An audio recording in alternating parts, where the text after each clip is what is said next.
A beautiful explanation of taqwa which has come in, I think, one of the khutbahs earlier, is that conversation between Umar radiallahu anhu, Umar ibn al-Khattab radiallahu anhu, and Ubay bin Ka'ab radiallahu anhu. Two famous companions of Rasulullah. And Umar had the same issue. He asked Ubay bin Ka'ab, what is taqwa?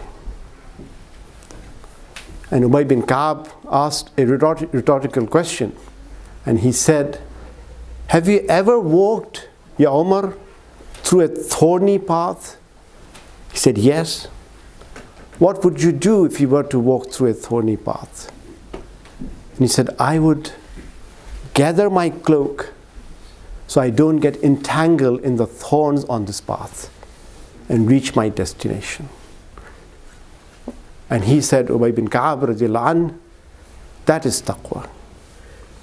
That is, that in this life, as we are stretched, our loyalties, our commitments, our priorities, in different directions. But as Muslims, our goal is Allah subhanahu wa ta'ala, His pleasure, His Jannah. So we do not get entangled and compromise on that goal. What does that mean? Now the word taqwa itself has appeared. Taqwa and various derivatives of taqwa, no less than 250 times in the Quran. Nothing has been mentioned more often. 250 times taqwa has been mentioned. And every time it has been mentioned, there is some demand upon us. Some issue has been mentioned. Whole range of things. How do we, in fact, the whole book is a book of guidance for the muttaqeen, Huda lil muttaqeen, the second verse in Surah Al-Baqarah. And then there onwards, again and again and again, Ya ayyuhallazina amanu taqullaha wa qulu qawlan sadida, how you should speak, what taqwa means in terms of our speech, what taqwa means in terms of how we behave in our relationships with our spouse, particularly our wives. 3 or 4 times Surah Al-Baqarah we all heard in Taraweeh mentioned 4 times about taqwa in issues of divorce and how we deal and with matters like that. In war with our enemies, اعدلوا وأقربوا للتقوى. Be just when you're dealing with your enemies. Let not your hatred of your enemies take you away from justice. And if you be just, هو أقرب للتقوى, that is the nearest thing to be God conscious, and so on and so forth. How we eat, how we distribute our inheritance, how we do many things in life. So these 240 times, I would say, as we are going through Ramadan, open the Quran and you would find what recalibration you and I have to do and should be doing to live a life of taqwa. In other words, gathering our cloak.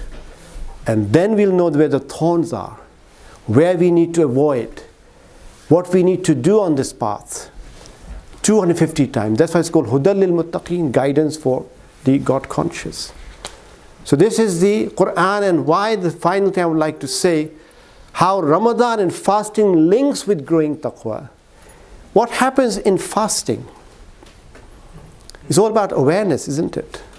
When we have stopped our basic desires for long hours for the sake of Allah subhanahu wa ta'ala, desires which people can't even see that we are doing something for the sake of Allah subhanahu wa ta'ala, that brings us closer to Him. That's first thing. Second, it creates resilience. In this gathering of the cloak, quite often we need sabr and istiqamat.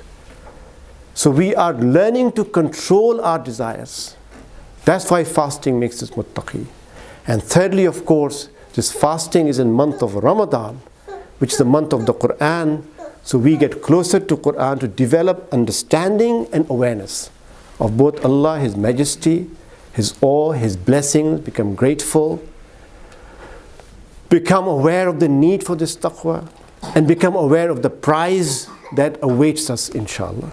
So I would like to just pray to Allah and close on this, that we become more knowledgeable in how to live our life successfully to earn Allah subhanahu wa ta'ala's pleasure in this Ramadan, and develop the qualities and recalibrate our lives, our social life, our economic, our money, how we earn, how we deal with our people, with relatives.